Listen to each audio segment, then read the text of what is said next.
Hi అండి. ఇవి 4 blouses అయితే కంప్లీట్ అయినాయి.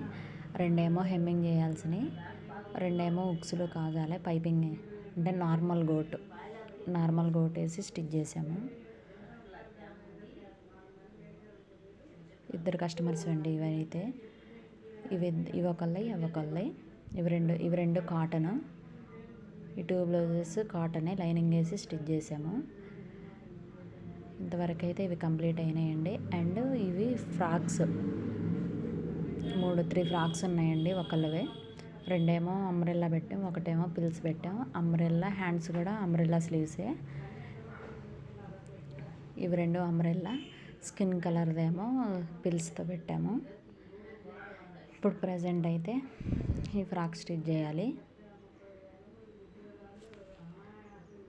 ఈ ఫ్రాక్ స్టిచ్ చేసి మనం రేపు ఈవినింగ్ కల్లా ఈ ఫ్రాక్స్ ఇచ్చేసేయాలండి.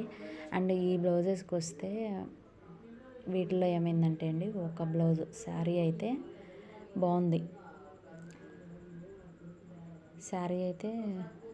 కానీ బ్లౌజ్ మటుకి చాలా ఇదిగా ఉంది. అసలు ఒక 2 డేస్ వేసుకుంటేనే నెక్స్ట్ డే అది క్లాత్ అనేది అంత ఇదిగా అయిపోద్ది. నాకైతే అస్సలు నచ్చలేదండి. శారీ చూడండి ఏ విధంగా ఉందో. శారీ మొత్తం బాగుంది.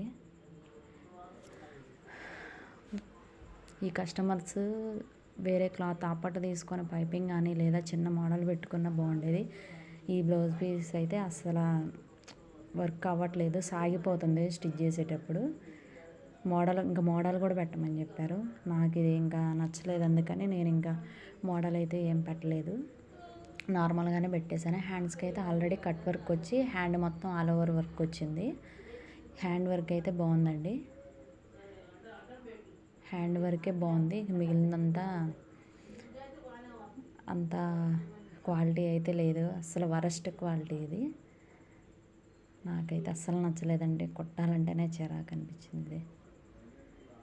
అండ్ ఈ బ్లౌజ్ వచ్చి బ్రాసో శారీస్ ఉన్నాయి కదా వాటిల్లోది. దీనికి నార్మల్ పైపింగే వేసి హ్యాండ్స్కి అయితే ఈ విధంగా చిన్న పఫ్ ఇచ్చాను. రాశి పఫ్ ఉంది కదా, మీకు వీడియోలో కనిపిస్తుందో లేదో, ఇది రాశి పఫ్. ఇలా కొంచెమే ఇచ్చాను.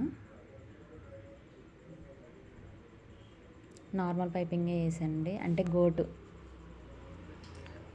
థ్రెడ్తో కాకుండా నార్మల్ గోటే వేసాను. ఇవన్నీ ఈరోజు కంప్లీట్ అయినాయి. ఇవన్నీ ఇంకా హెమ్మింగ్ చేయాల్సిన పని అయితే ఉంది. అండ్ ప్రజెంట్ టైం ఉంది కదా అని నేనైతే ఫ్రాక్ స్టార్ట్ చేస్తున్నాను. ఈ ఫ్రాక్ కూడా కంప్లీట్ అయిపోద్ది. ఇంకా మిగిలిందంతా హెమ్మింగ్ చేయడమే ఉంది. అవి వర్క్ అంతా అయిపోయింది.